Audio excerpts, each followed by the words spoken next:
Hey everyone, welcome back to another video. Today we are looking at how to create a super dynamic and fun to maneuver character controller using 6 easy to implement features. These include dynamic horizontal movement, variable gravity, variable jump, buffer jump, coyote jump, and ledge correction. I'm super thankful for the growth of the channel recently with us hitting 100 subs. Also, all of you commenting super nice stuff has really been motivating. I can't wait to see this channel grow, and I'm stoked to build a community with all of you. Anyways, let's jump into this one. Alright, before we get into the video, this is a sneak peek of what we'll have by the end of today's video. This character is dynamic and fun to move around the level, and has all the features implemented that we listed previously. So, let's get into it. Alright, let's go ahead and click on our player scene. And let's click on our player script. And this is going to look different between my script and your script, and that's okay because mine's just an example. So if you look here, we can see that I have a handle movement function which handles my horizontal movement. If we expand that downward, you can see I have a basic setup here. If you click left and right, then you can move in that direction. If you're not clicking anything, you stop. But this is very discrete motion. We want to add a little bit of juice to this. So if we go into the game here, you can see it's super just stop, start. Maybe that's what you want in your game, and that's okay. But we're going to add a little bit here. So what I'm going to do is I'm going to come to the top, and I've added 2 export variables. I have a friction variable and an acceleration variable. You can name these whatever you want. This is just how my brain thinks. So let's go ahead and remove that conditional statement. And now if we click a direction, we're moving our velocity.x towards direction times speed by our acceleration times delta, which is no longer a discrete movement. We're moving linearly towards it. And now we also are doing the same when we go back to 0.0. We're multiplying that by friction times delta. Now when you look at it in game, it's got a little more play, and that's working perfectly. So let's move to the next step. Next, we're going to be looking at variable gravity. All right, let's get into it. All right, so in my demonstration here, you can see when I go up, I have less gravity, and when I fall down, it seems I have more. And that makes your player character just feel a little more tight and fun to play. So let's go check out our apply gravity function. If I come down here, I can expand it outwards, and it's basic setup here. So if we're on the floor, we're returning from the function. If we're in the air, we're applying our gravity. And you can see we have a gravity constant here. So how about let's go check that out at the top of the script. So we have 3 constants here, but we only want to deal with the jump and fall gravity. We actually don't really care about this other gravity. It's just an example. So we can go ahead and delete it. And we'll head back down to our function, and we can delete that original snippet of code.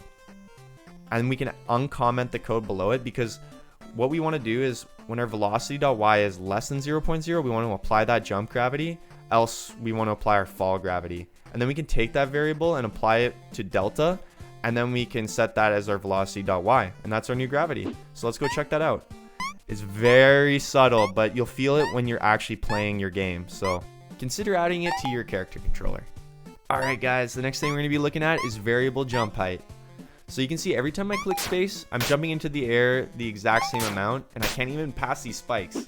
So what we want is when we release our spacebar, we want to cut off our jump height a little bit so that we can pass stuff like this. And we can start that off by going to our physics process loop here, and I have a handle jump function. So if we go ahead and we scroll down to that handle jump function, we can expand it downward. So if I click on that, you can see I have a basic setup here. So if I click the jump key and I'm on the floor, then I jump. But we want to add another conditional statement here. So if we go ahead, we can add it in here. And if we release the jump button and our velocity is going upwards, then we want something to happen. And I have a variable at the top of the code here. It's called our jump cutoff value, and I have it set to 0.4. So basically I want to cut our velocity by 40% when we release that spacebar. And you can see here I just times equals our velocity by that value. And now when I click the spacebar and release, we have variable jump. It's so easy, just a couple lines of code. Okay, on to the next thing. We want to look at buffer jump next. So you guys can't really tell, but I'm missing a ton of jump inputs right now, and that's because our jump is frame dependent. We only jump when we're on the ground, but we want to give our player a little leeway. If they click that spacebar and they're a little bit above the ground, we want that jump to still count, and it's really easy to set up. So if we head over to our player scene, we need to add a node in. I've already added it. It's a timer node, but I'll show you guys where you can find that. So if we do Control A, we can go ahead and search timer, and it's right there. So if I click on my timer, I have my buffer jump timer, and I have it set to 0.05 seconds, and I have one shot turned on. Make sure you have one shot turned on, that's very important. So if we go to our code here, we have a handle jump function as we've seen before, and we can expand that downward. And you can see our code from before as well, but we need to utilize another function, and it's our check buffer jump.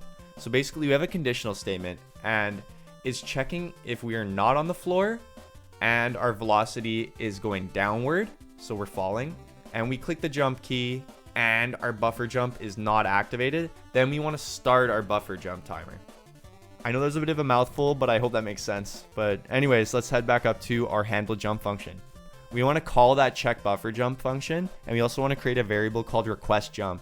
That's basically checking if we click that jump key or we click the jump key and our buffer jump timer was triggered, because those are the 2 times we request our player to jump. And we can actually go ahead and replace our input.isActionPress with our request jump. And now you can see it's working. I know it might be kind of hard to tell, but when you're playing in game, it feels so much better. You don't have that gray area of when you can jump and when you can't. All right, the next thing we want to add in is our Coyote timer. And you can't tell, but when I'm falling off these platforms, I'm pressing space, but it's not registering as a jump. And that's because we can only jump when we're on the ground. And we want to allow our character or our player to jump a little bit after we've fallen off the platform, and that's called Coyote Jump. To add that in, similar to buffer jump, we add a timer, and it's called our Coyote Jump timer. And you can see I have it set to 0.1 seconds. You need a small number, and then make sure you have one shot turned on. If we come to our script, we again need to head down to our handle jump function. And if we expand that downward, you can see all the code we added from before. So let's look at our function check Coyote Jump. And you're gonna see I have a variable here. It's called was on floor. And how about let's go check out what that is. If we go to our physics process loop, after we've processed all of our movement functions, we want to store whether we were on the floor or not that frame. Because what we want to do is check if we were previously on the floor and are now not on the floor and our velocity is going downward, we're falling, then we want to start that Coyote Jump timer. We have access to that through our @onReady variable at the top of our script here. You can see our Coyote Jump timer right here. All right, let's head back to our handle jump function. So we want to call that check Coyote Jump function we were just looking at, and we also want to create a new variable, and we're going to call it can jump. And we're checking if we're on the floor or our Coyote Jump timer has not stopped yet. And we can go ahead and take that can jump and replace it with is on floor in our conditional statement, and now we can go check it out in game. So let's go see. And it's working, perfect. You can see when I jump off platforms, even if I'm in the air a little bit, it's still jumping, and that's exactly what we wanted. All right, we're on the last feature of today's video, so congratulations for making it. This is called edge correction. So basically what we're trying to do is when our character jumps and they bonk their head, if they're close to the edge of a tile, I want them to shift around so they're not feeling like they have to be pixel perfect around the tile. To do that, I have a node 2D called head collisions and 2 raycasts, and you can find a raycast by doing Control A and searching raycast. And basically what we want to do is I have a right shift ray here and a left shift ray, and what they're looking at is they're looking at my environment collision mask, which my tile map is linked to. And they're also looking for bodies, not areas. Make sure you have bodies ticked. And you can see I'm accessing them in my code through my @onReady variables here. And if you take a look, I have a function called shift character, and it's below all of my movement functions. So if we scroll down to that shift character function, you can see I have another function. It's called check shift ray. Let's take a look at that before we do anything else. So let's go scroll down and expand that out. So you see we're returning this shift ray state. How about let's go check what that is. If we go to the top of our code, you see we have a thing called a enum, which is basically a list of constants.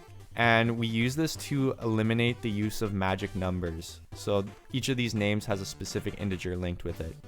So if we scroll back down, we can see that all of these corresponding raycast states are getting returned. So let's say our left shift ray is colliding, then we return ray state left collision. Then we want to come back to our shift character function. We want to check if we're falling. If we are, we want to return, and then we want to get our shift state. Then we want to use a match case statement here, and we're going to check if we have a no collision we want to return, and if we have a right collision then we want to shift our character.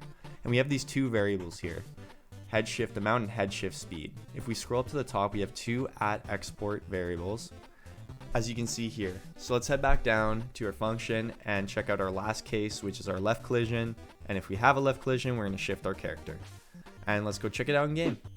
So if we head over to this block over here, you can see if I jump, I hit my head, but if I move over, I'm shifting. So that's working perfectly. Okay, that's the end of today's video. I hope you guys learned something. If you did, leave a like. If you have any suggestions or questions, leave a comment below, and also subscribe. If you like today's asset pack, I have it up on my itch.io page, so go check it out. And until the next video, see ya.